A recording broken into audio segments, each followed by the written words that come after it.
Welcome to It Ain't Giving, starring your hosts, Noella Fierce and... Miss Shomoniela Kwa. Yes, what's not giving for you?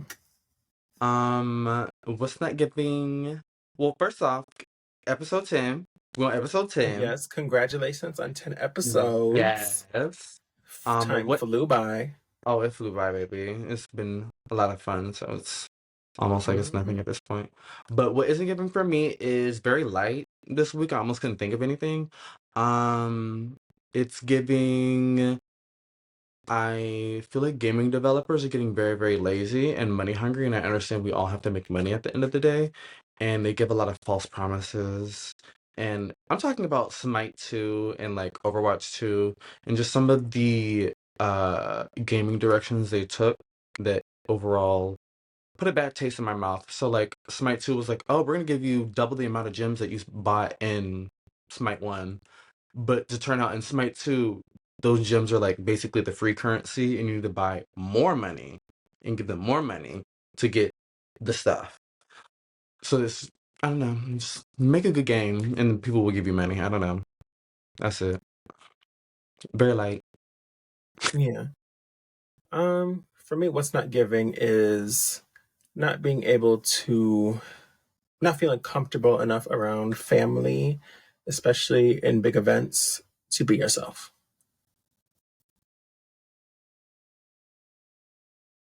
I hear you. It Yeah. definitely isn't giving. That's mine for this week. It's rough. It kind of goes into the topic that we're going to be going into. Uh, Mm-hmm.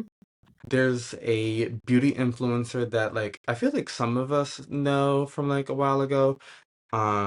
If you only were like into like the beauty influencer sphere, you probably would have known about them. Her name was Raw Beauty Kristi, and recently she's been going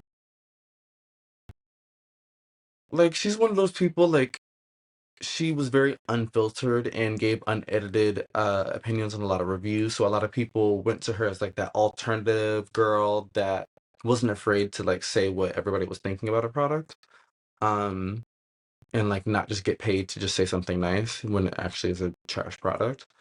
And she was like, in a space where there's a lot of gay people and people of different, backgrounds. And I feel like she was like, for the most part left, but I feel like she went so far left that she came out on the right side and recently has had a child and started a homestead lifestyle, which if you don't know what homestead lifestyle means, it just means you basically want to be self-sustainable, you want to live off the grid, raise your own livestock, you'll kill and eat that livestock, you'll grow your own vegetables and fruit, get your own water, build a well system, just like being very self-sufficient. And I'm all for that. That sounds really cool. That's something I want to do. But they are having kids and then homesteading them on top of also homeschooling them in a uh it's a religious homeschooling thing that like Rob Beauty Christie's sister's running, and it's basically in her house allegedly. People have connected all of the pictures and the videos that are coming from Rob Beauty Christie's uh like what she posts, and also aligning with her sister's like what she posts, saying that it's probably happening at her house, and they are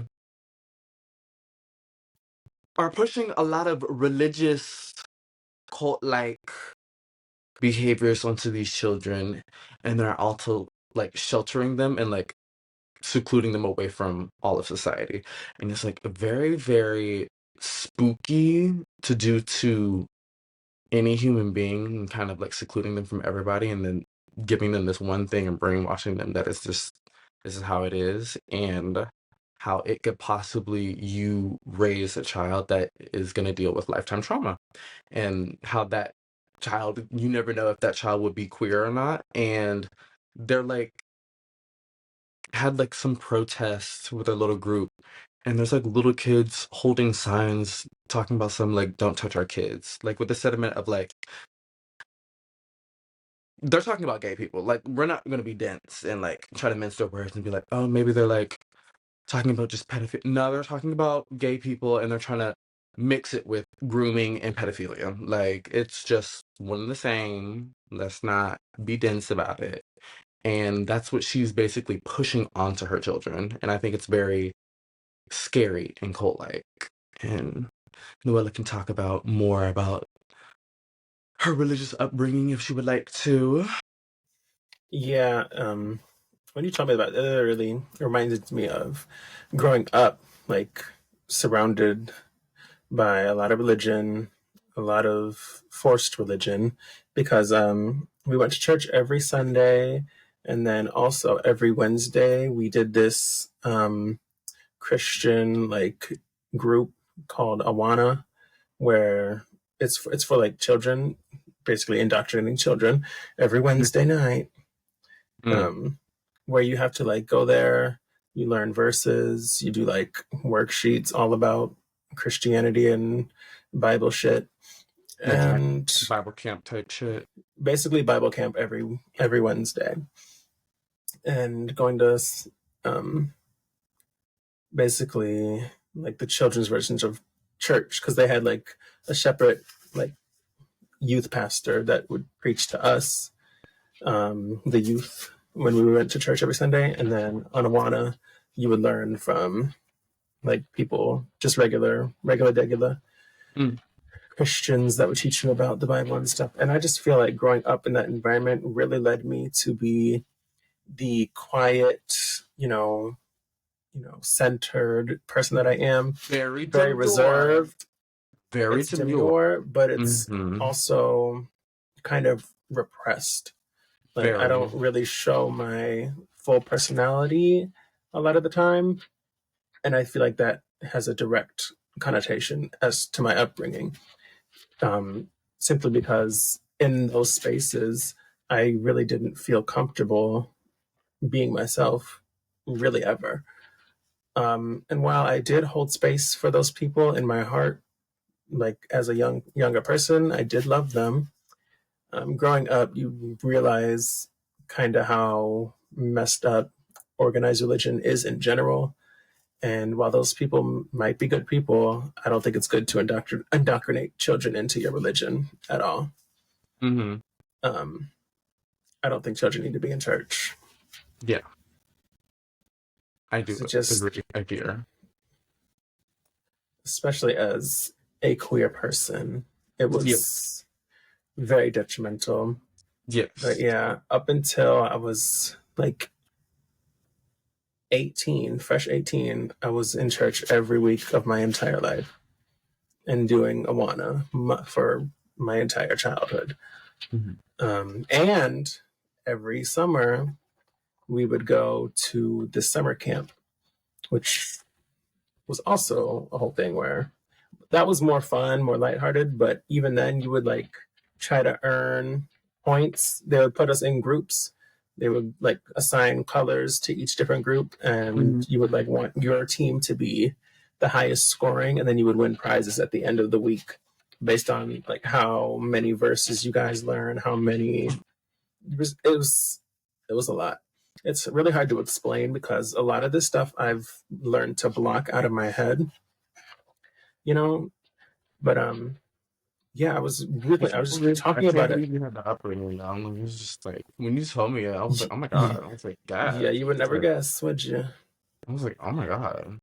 And then immediately I was Yeah, like, girl, that's why you be so like people couldn't clock your tea. You put on a mask immediately so these people couldn't mess with you and have nothing to pick at and just kind of had to either pretend or just be a hollow shell. And everything you had to do, you had to think about what you basically, had to yeah. do. A lot of my life It is wasn't just natural. experiencing life through other people's eyes, you know, Making them like feeling. comfortable. Hmm. Very much. At the detriment of you being who you're supposed to be and blocking that child's blessings essentially because they're living Yeah, life that isn't theirs essentially. and that's And also like, why I feel like it took me so long to come out. First as gay, and then, well, I'm publicly out as a trans woman on this podcast, but not to my family. I'm sure if they were peeking through the walls, they could hear it, but yeah, they gonna choose to deny it anyway. But Well, yeah, well, that's how I feel. yeah, I'm sorry. I get Because that. I still present nowadays. I'm just like, fuck it at this point. I've Mm-hmm. said that many times on this podcast. I've gotten Mm-hmm. to the point where I just express myself however I feel. So, Mm-hmm. and how I feel is extremely feminine. Um, I've Period. always felt this way. I've just never been able to express it. Um, I felt like I've never been able to express it. My Mm-hmm. parents will say otherwise, but it's like there's certain presences that you give off to your child, even if you don't think that you are. Mm-hmm. And I got those vibes that it just wasn't safe for me Or like to be like myself. certain conversations they have in passing about other Yes, people. It's about like, oh, gay okay, that's people not or okay for trans me to do. people. It was like, Yeah. oh, okay, so I shouldn't be that. Right. And it was more so, especially with trans being trans. Like they would see trans women on this TV screen, like clearly, Like Jerry like the Springer or reporters, something. either Jerry Springer or Laverne Cox was like one of the first visible trans women that I Mm-hmm. can remember, and they would always refer to her as they would always misgender her, Girl. and it was like, Sorry. oh, okay, well, I Wow. guess I shouldn't be that, even though I do feel extremely feminine, and I more so align myself with femininity, Right. and but yeah, Wow. I'm just gonna pretend to be something that I'm not because it doesn't seem to be accepted around these parts. Even though we are Right. a democratic household, I feel like a lot of people don't recognize that transphobia exists everywhere, even in democratic households, Mm-hmm. even in the most left leaning house. Mm-hmm. There's still plenty of transphobia. There is. I feel And like a lot of that transphobia, no shade, also stems from homophobia. I feel like they're very like similar. On top of a lot of that shit is just prominent in the black community. I hate to say it. Ooh.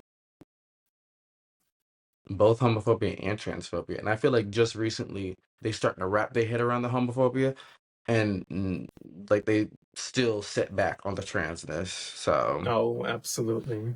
Hmm. most of the homophobic rhetoric I dealt growing up as a young gay man was from other black men in particular. So do with that as you will. So I do have some life experiences that make me not overall interested in all of that. And then some of them be looking like my uncle, and so, I'm not trying to Yeah, date you if you look like my uncle. It's just a little weird for me. I don't. That's why I don't know how some of these gays get with a dude and they look exactly the same. That shit is weird to me. I will never understand. I feel I feel similar. It's like I So don't know. sorry. Maybe looking like Ken, and I don't want to be Oh, with Ken. that's not cute. I fear. Not cute at It's like, be all. gorgeous, but it's like to be real handsome and whatnot. But it's like I don't. You look like my cousin, Well, the you know? ones here really don't be that handsome. These niggas down here be looking like Kodak Black or fucking I don't Oh, they know. be real And then handsome half up these here. niggas don't have a fucking lineup, and I'm like, get out my face. Like, I don't know. Mm-mm. Niggas out here are not giving in Florida, I fear. That's just my experience. Maybe Yeah. I'll go somewhere else and I'll be like, ooh, these niggas fine over here, but not in Florida. Them Florida niggas is not. No. No. Whew, sorry about my vibe, y'all. I know I'm a little like. Seems like my vibe is a little That was a deep topic we darker. talked about. That's very I've never really spoken about that until ever. recently. Mm, Like I've never had an open conversation about that with anyone mhm. except for you and Blade. You gagged me when you told me the other day. I was like, oh wow. I was like, I would have never known. That's gaggy. Yeah. I was like, I literally had a few times where my parents were like, "Oh, we're gonna go to church," because like my mother wasn't very religious, and she, like, my grandma had to go to the church, and then my grandma kind of wanted to semi go but not go, and then my mom didn't like it, And then in turn, when I grew up, she didn't really want us to go, but then randomly she'd be like, "Oh, we're gonna go do this one thing with grandma," and da da da. And I'm like, "I'm not going." Oh As a yeah, and little that's another 8-year-old, thing. 9-year-old telling you that I'm not going to no church thing. I was like, oh, Yeah, no matter how much I didn't want to go to those functions, saying no was not an option for me. I told my Because mother I will burst into my flames if I walk parents through that used door. capital force, capital punishment, I should say.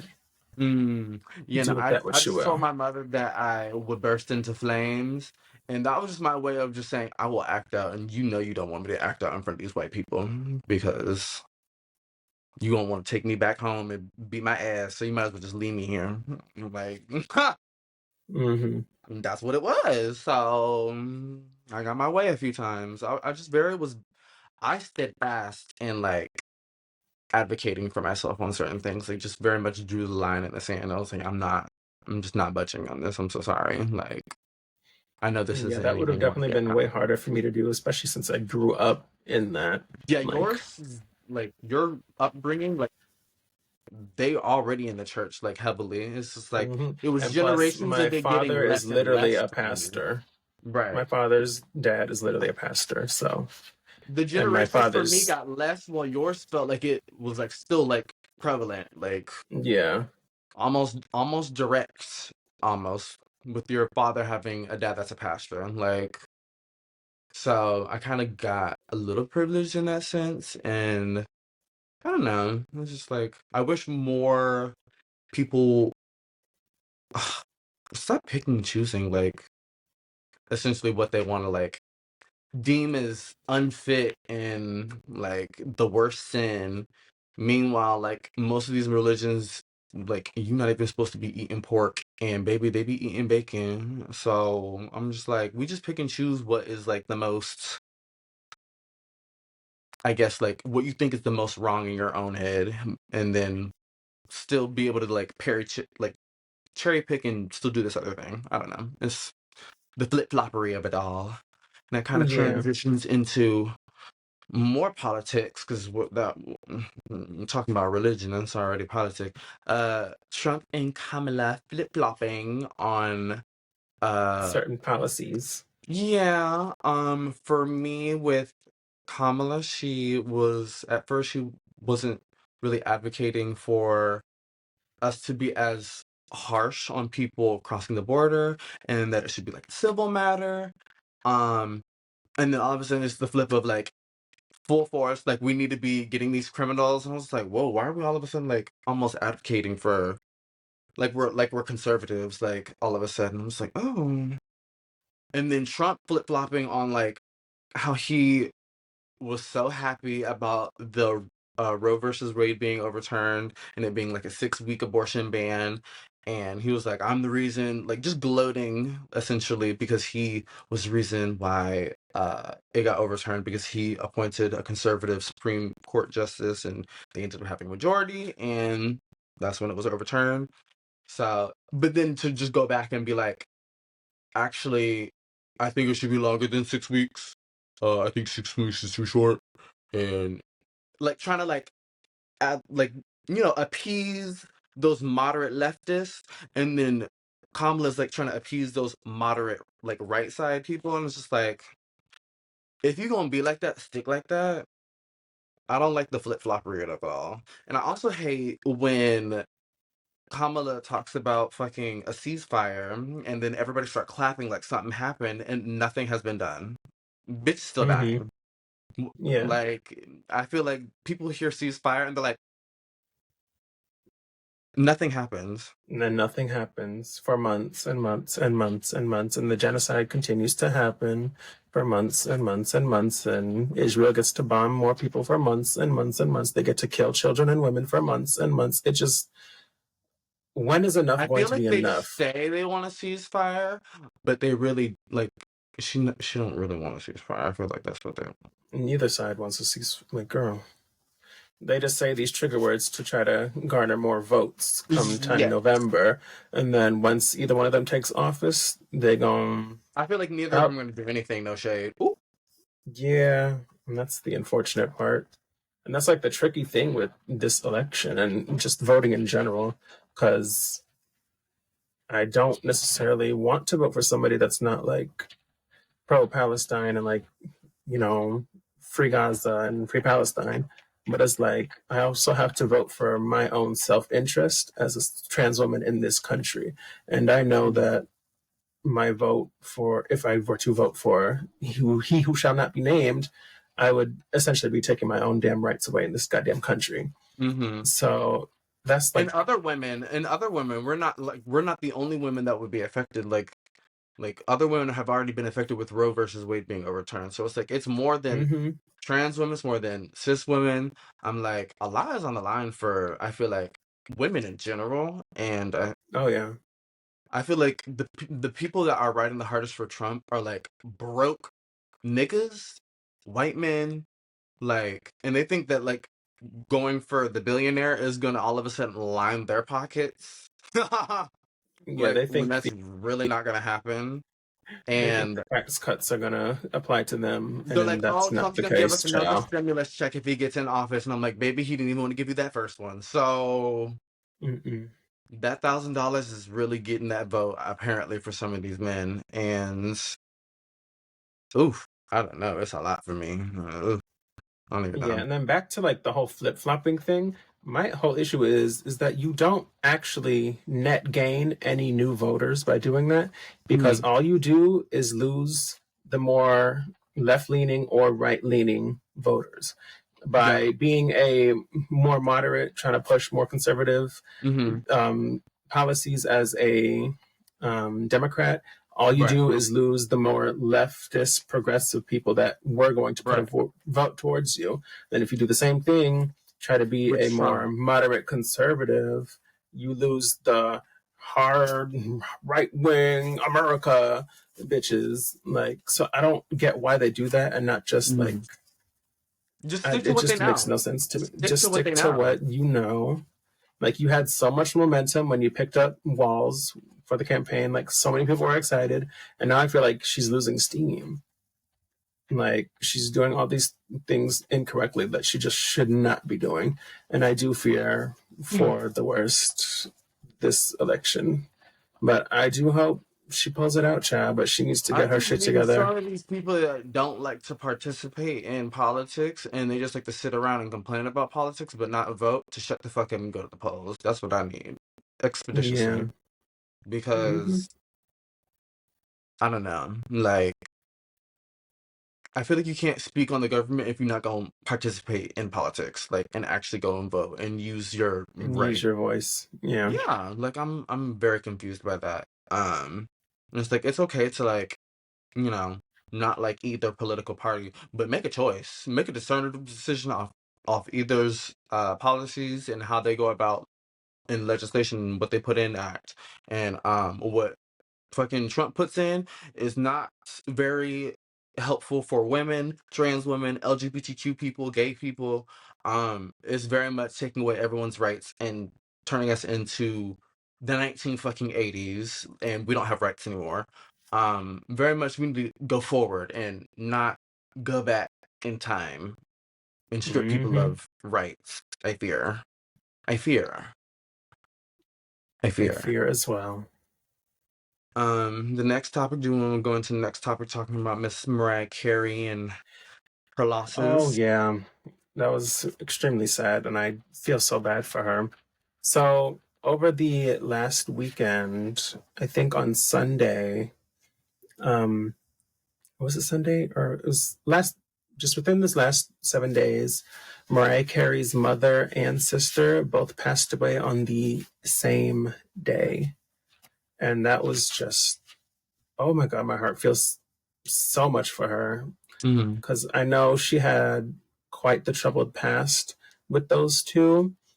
Towards the end, I know that she was working towards rectifying the relationship she had with her mother, but I am almost certain she did not do the same with her sister for very good reason, mind you, Mm-hmm. um, because they were estranged from each other, her sister and Mariah, Mm-hmm. because of the way and the things that Allison, her sister, did to her. Some examples were um, when Mariah was literally, I think, 12 years old, she tried to sell her to a pimp and drug her with Valium. Oh wow. So, and then Wow. Crazy. another time, she literally, like, they got into a little argument or something, and she threw boiling hot tea on her and burned her back. And you can literally see the mark on her back. So you can tell Mariah was not lying about that. And yeah, there's other things that happened. And then with her mother, nothing as bad as that, I don't think happened. But it was just like the more so the way that her mom would treat her, you know, and just feel very threatened by Mariah and Mm. her singing. And this one instance happened that scarred Mariah forever when she was in the car with her mom. They were listening to this one song, and her mom like starts doing her like operatic voice, singing operatically to a song that doesn't fit the vibe for it. And Mariah like started laughing, like just like a slight little chuckle because it's like, Mom, obviously that doesn't fit the vibe. And then her mom was like, "You should only hope to be half the singer that I am." And that scarred Mariah forever. And yeah, it's just really sad when things like Oh that happen. wow. And Oh wow. Oh yeah, wow. Why would you but ever yeah, say that to a child? Oh wow. and she was literally a child, and that stuck Why with her forever. why would you ever say that to a child? That is crazy work. That is an insecure bitch. Oh wow. Yeah, I Oh do wow. hope they were able to find peace. I hope Mariah was able to find peace with her mother, at least. But yeah, that's really sad. Oof. Well, mm, I ain't got nothing Rest to in say about peace that. to Patricia and Allison. Yeah. Even no matter how troubled they were, they rest in peace. Look. I don't know why I'm laughing. I don't know why you're laughing either, Chad.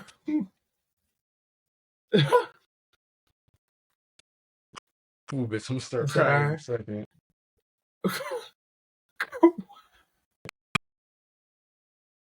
you're sick. You're sick. Wow. Wowzers. What's our next topic, Shaw? Okay, so we're celebrating our 10th episode of It Ain't Giving podcast and branching out the franchise into something that we originally met each other in. I met Noella through TikTok and a mutual friend, Nate. Um, I went viral for, some gaming stuff, so we want to go back to our roots and start a little gaming YouTube channel. The first game is going to be Dying Light 2. Um, Yes. we're going to do a full walkthrough. It's only going to be of one person's point of view and no webcams. In the future, if we blow up and We'll be able to we'll hire editors and yes, we'll do actually get double some proper uploads. recording software. We'll both have our own little POVs. It'll be like show's POV, Noella's POV, and it'll be two separate videos, part one, and then we'll do part two. We'll figure out how long the episodes we want them to be. We're guessing around 30 minutes for like an episode would be good, I feel like. Um, kind of like the podcast, like 30, 35-ish minutes, 40, pushing it, but Maybe 45, because Dying Light's a long game, girl. it is, it If we only is, do it it in like is. 45-minute chunks, it might take forever to get through like one You're game. right. You're right. Oh, okay. You're right. Um, but yes, we'll be upgrading that. The quality is going to be a 720. It's not going to be a 1080. Unfortunately, we're going to work on getting more equipment that supports higher quality, at least 1080p. I don't know about 4K. I ain't got the coin for 4K, but I can do 1080p for y'all in the future. Um, and then we just want to do a poll. This is we're going to do an actual poll this time. Mm-hmm. Um, for the next game that we're going to do, we just want you guys to have time to kind of put in your votes, so it's not like a last second voting decision. And I'll also put like a poll Yeah. on Instagram for you guys on the It Ain't Giving page to interact with. It's gonna be either Dead Island 2 as the next game, or Tiny Tina's Wonderland, the Borderlands like DLC like off branch game. So one's kind of like sticking with the zombie franchise type stuff. I Yeah. feel like some people might want us to jump into that, but then also something a little bit fun and different and special abilities, and see how that goes over there as well. But yeah, I'm excited to branch out into this new avenue for our My podcast and like, sister with my sister. yes, start gaming. Absolutely. This is just the beginning of franchises that we want to branch out into and test. So Clock it, because eventually we're gonna have merch. We might go on a tour. We're gonna have the gaming channel. We're gonna be able manifesting to do all this that podcast when we in blow up. person. Yes. I'm like, That we'll this do will all all be that a when we blow up. Okay. I like exactly. it. I'm not talking about next week, job, but this is long Right, term but this is goals. manifestations for the future. Mm-hmm. Like, I feel like we could achieve that in 2025 or 2026, to be honest. Like, I feel like Mm-hmm. that could be very achievable if we keep grinding on this path that we're on. If I can get my ass out to New York and get on the motherfucking runway. If I'm out in New York, it's over for these bitches. Like, Oh yeah. I will be in my Alex Absolutely. Consani era. Black trans dolls will start to take over. And I'm Mm-hmm. gonna advocate for this bitch to get on the runway with me at some point, because like we Ooh. need more black dolls on the scene. I don't know. I fear every time they want to be like, oh, there's black trans models, and then they want to name one person, Miss Electra from Pose, and be like, girl, she gets booked for like 1 gig a year by Mugler. Like, I'm so sorry. We need to be booked all year round like these other white On dolls. Like, everything. we need to be Mm-hmm. getting regular checks like them. I'm so sorry. Regular bookings. We need to be paid equal opportunities, baby. So Yup. that's the future holds. And yeah, moving into what is giving this week is, do you want to start with what's giving for you, or fine with me going first? Do you I'm know fine what's with you giving for going you? first. Okay. I say what's giving for me is this man that I'm talking to. Oh, Oh wow. that's what's Oh wow. giving. I miss him. Period. I'm gonna see him tonight. Actually, we're going on a date. Yeah, we're recording this podcast early. Oh Early in the yes, day. we were up FaceTiming, up at it, and we're like, I think we might do an early upload here. I was like, oh, period.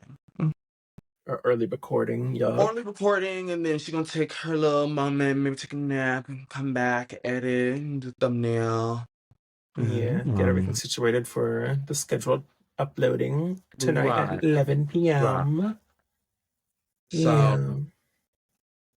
I'm trying to figure out what day would be upload days for the gaming channel. Possibly Thursday if we're filming on Wednesday.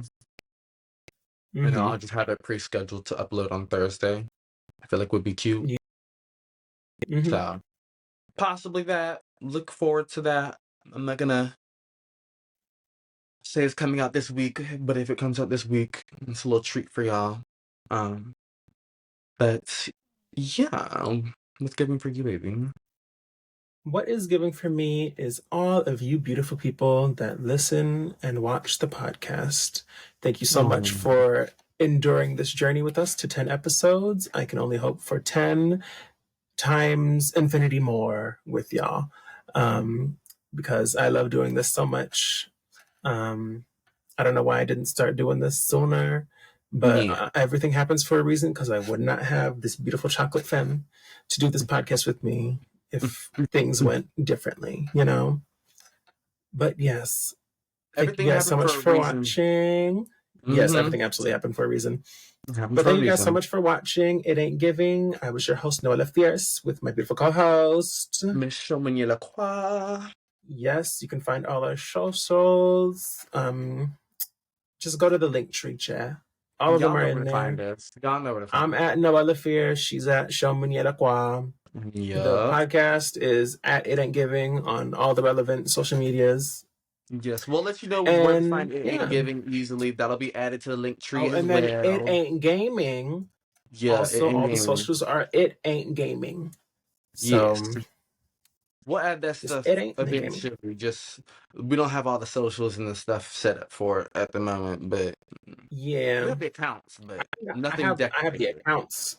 Yes, but I we're not snatched the decorated account. and put together, so we're not really trying to advertise too much until we have it, looking Yeah, right. it's not gonna be in the link tree just yet. Mhm. I So, gotta make a customized photo for it and yeah. everything. Do my little editing gig.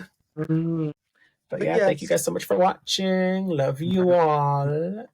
Bye.